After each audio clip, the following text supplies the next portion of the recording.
Brazil has snubbed U.S.-based Boeing, which was considered the frontrunner for a lucrative military contract, reportedly over the allegations that America was spying on the country's president. Now, a deal worth $4.5 billion will now be signed with Sweden's Saab.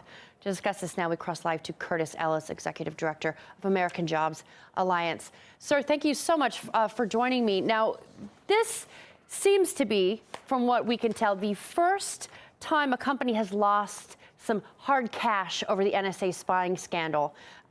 Was the U.S. expecting such a fallout? I don't think they were. Otherwise, they would have taken measures ahead of time to mend some of these fences, which have been badly damaged by America's overreach. Well, do you think that more moves like this by Brazil are set to follow? Well, it's very interesting. South America has always taken its own path. Go to Argentina, it prides itself on being the Paris of South America. Brazil has had close ties with Europe, perhaps closer than those ties with the U.S. Likewise, much of Latin America has always been suspicious of the United States as a hegemonic power, which was a bit of a bully boy to the Latin Americans, the giant in El Norte. So any chance they have to do business with someone else, they'd be happy to do that. There's a huge Asian influence growing in the southern continent, and the United States had better wake up to the fact that it can't do what it wants and get away with whatever it wants. It's going to have to deal with Brazil, a rising power, on the basis of equals, not on the basis of just taking it for granted. So with Boeing losing such a lucrative contract and so much money because of the government policies, do you think there will be more private companies that are, or of course publicly traded companies as well, that are pushing against the government's NSA policies?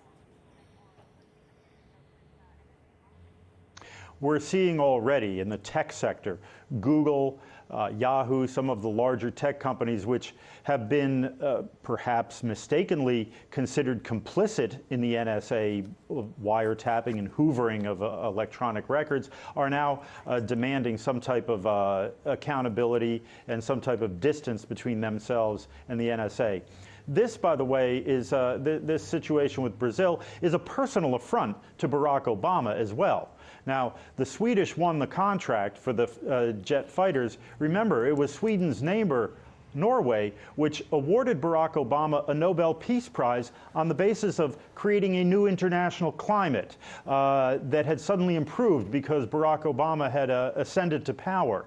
And this was going to be a new era of international cooperation. What he's done is 180 degrees opposite of that. He is now creating an international coalition against American hegemonic power. Well, a White House report has just come out stating that, changes recommended to the NSA, not an outright dent to the data collection, though. Could we see any of these recommendations actually become legislation, and will it make any real difference?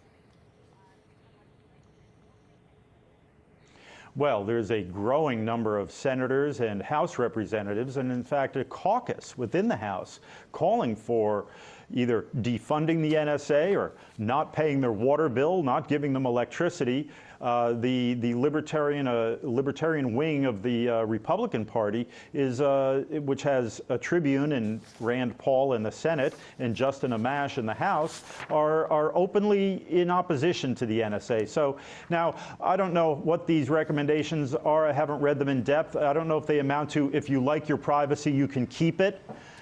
Is that what Obama is saying here, or if these are substantial reforms? All right. Thank you very much, Curtis Ellis, Executive Director of the American Jobs Alliance. Thank you very much.